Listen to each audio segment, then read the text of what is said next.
Pilkada Bantul 2020, Halim Musli dan Joko Purnomo unggul. Simak wawancara eksklusif jurnalis pastivinews.com yang ini. Statement masyarakat sangat mendukung untuk yang kedua kalinya Bapak sebagai cagup tahun ini. Kalau dulu kan cawagup, Pak.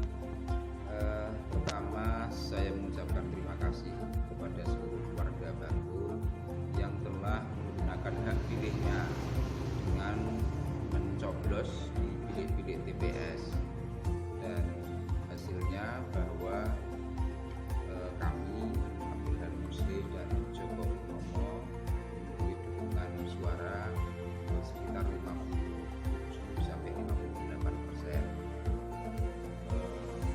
Kita tetap akan menunggu keputusan resmi dari KPU mengenai penetapan calon terpilih.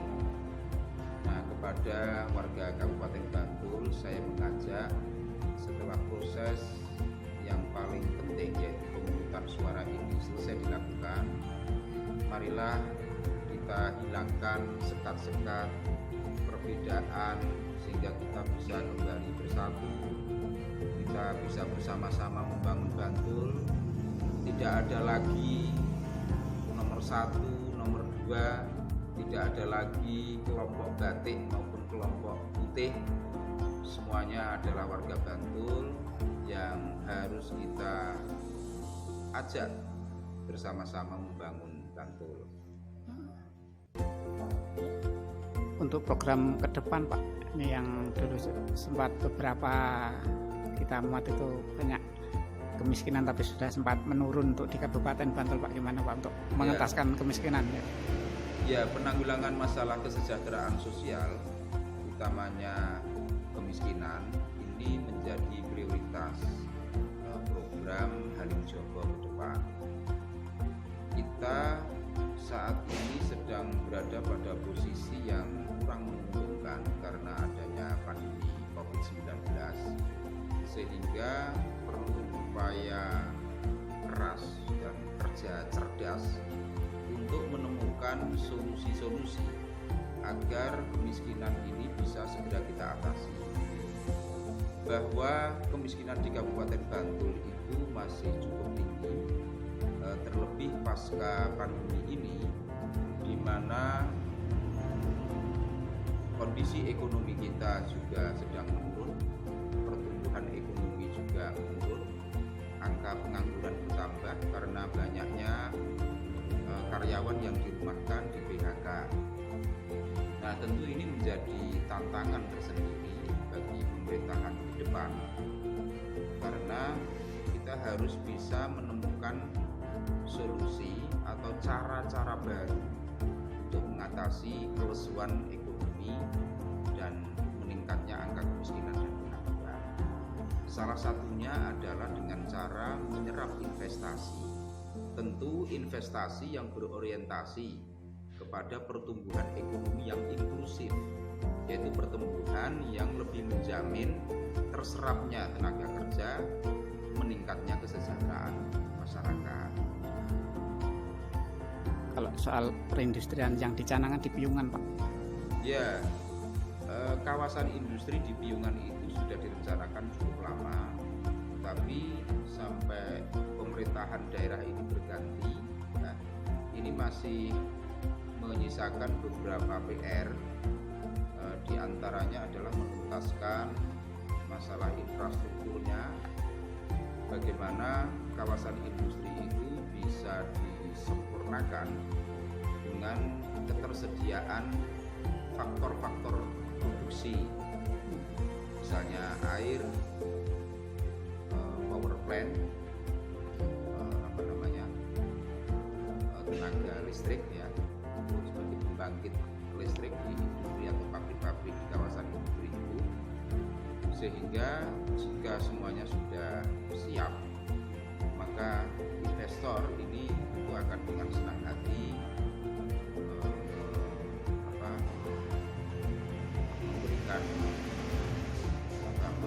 memulai melakukan investasi dengan mendirikan pabrik-pabrik. Insya Allah ini depan akan terus kita lakukan upaya percepatan. Target menurunkan angka tadi itu Pak, kemiskinan Bantul Pak. Ya, targetnya tentu di bawah 2 digit ya, artinya di bawah 10%. 9, karena kita tahu bahwa menurunkan kemiskinan itu bukan sesuatu yang mudah dan bisa dilakukan dalam jangka pendek. Itu menyangkut banyak masalah, diantaranya adalah kondisi ekonomi nasional bahkan global.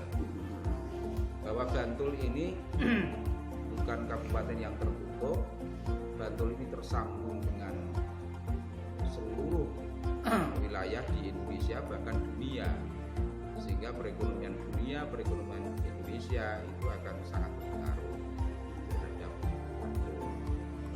Nah, kita berharap bahwa pertumbuhan ekonomi pada tahun 2021 mendatang akan membaik, keadaan kehidupan kita akan pulih, terlebih setelah ditemukannya dan diproduksinya vaksin anti virus corona yang sudah mulai diproduksi, sehingga kita tidak perlu terlalu khawatir tentang pandemi ini, sehingga masyarakat bisa memulihkan aktivitas sosial maupun ekonominya, dan itu akan meningkatkan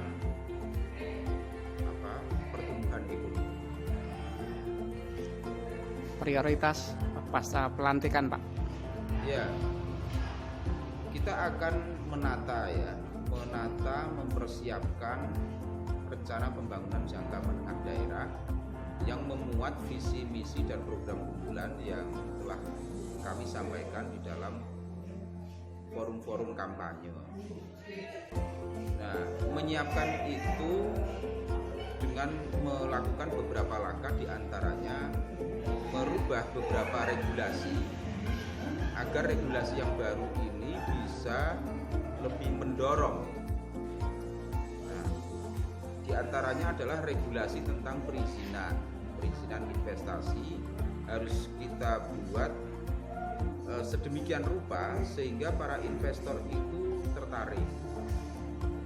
Izinnya cepat, prosedurnya tidak berbelit-belit, mudah, biayanya juga terjangkau, ya, ada kepastian hukum di situ. Nah, ini yang harus kita siapkan. Insya Allah dalam 100 hari ke depan langkah-langkah ini akan kita lakukan. Lalu yang kedua, kita mesti menyiapkan perubahan sistem layanan kesejahteraan sosial kita. Bagaimana dinas sosial itu kita kuatkan sistem layanan rujukan terpadu yang memungkinkan mampu melakukan advokasi kemiskinan itu secara efektif, mengatasi masyarakat yang tidak bisa membayar biaya berobat di rumah sakit, mengatasi masyarakat yang tidak bisa mengakses pendidikan dengan baik, mengatasi keluhan masyarakat yang rumahnya tidak layak huni dan lain sebagainya. Ini harus ada political will, keinginan dan keberanian politik untuk melakukan perubahan besar. Nah, itu kan harus kita rancang, ya, sistemnya, kita perbarui prosedurnya, SOP-nya, kita tingkatkan sumber daya manusia yang mengampu bidang-bidang yang terkait itu.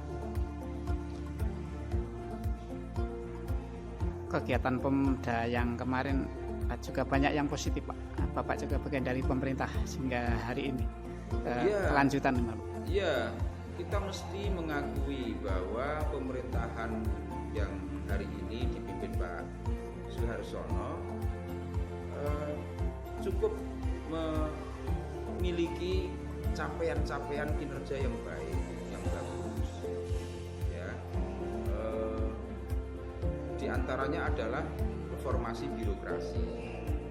Reformasi birokrasi dalam periode ini sudah cukup bagus, sedang berjalan, sehingga beberapa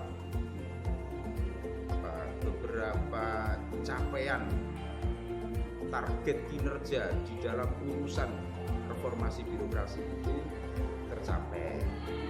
Misalnya akuntabilitas kinerja pemerintahan daerah itu nilai kita sudah bagus, sudah mencapai nilai A, yang itu perlu dipertahankan. Dan untuk mempertahankan ini juga perlu manajemen birokrasi yang baik, manajemen birokrasi yang berorientasi kepada kinerja, bukan asal mutasi, bukan asal promosi, tetapi semuanya itu harus diukur. Bagaimana kita bisa menempatkan seseorang itu pada tempat yang tepat, sesuai keahliannya, sesuai dengan bakatnya, karena dia akan menjalankan tugas-tugas eksekutif yang sangat penting, maka harus ditangani oleh ahli. Nah, karena itulah diperlukan pengembangan sumber daya manusia, diklat-diklat bagi aparatur yang menangani masalah-masalah tertentu atau tugas-tugas khusus. Ini harus terus kita tingkatkan, karena kinerja itu semuanya berbasis sumber daya manusia. Jika manusianya tidak mumpuni, tidak cakap, maka tugas-tugas ini tentu juga akan tidak optimal. Dampaknya adalah kesejahteraan akan terhambat. Ya, karena manusianya yang kurang cakap, yang tidak punya keahlian maupun integritas yang memadai untuk menjalankan tugas-tugas penting. Jadi yang kemarin dimaksimalkan untuk periode Bapak ya Pak. Yang sudah baik terus ditingkatkan, ya. Yang belum baik diperbaiki, cara-cara yang sudah bagus dipertahankan. Jika ada cara yang lebih baik harus diambil. Jadi mempertahankan hal lama yang masih baik, mengambil hal baru yang lebih baik. Terakhir Pak, kegiatan termasuk di Gabusan Pak, ini kan aktivitasnya kurang begitu mengena Pak. Ya, Pasar Seni Gabusan itu sudah ada master plan-nya. Di situ direncanakan nanti akan menjadi yang baru, yang harus baik dan seksama, ya, baik desainnya, ya, master plan-nya, site plan-nya, kemudian fungsi-fungsi ruang, fungsi-fungsi bangunan yang sesuai dan menarik minat pengunjung itu harus dirancang dengan seksama, dengan hati-hati, yang harus melibatkan para pakar dan ahlinya di bidangnya masing-masing, sehingga Pasar Seni Gabusan itu menjadi salah satu kebanggaan warga Bantul. Karena itu harus dirancang sesuai dengan minat masyarakat. Ya, kepada masyarakat Kabupaten Bantul saya mengucapkan terima kasih atas dukungannya. Marilah kita bersama-sama mewujudkan Bantul yang baru, dengan semangat baru, dengan target-target kinerja yang baru, demi mewujudkan masyarakat Bantul yang harmonis, sejahtera, dan berkeadilan.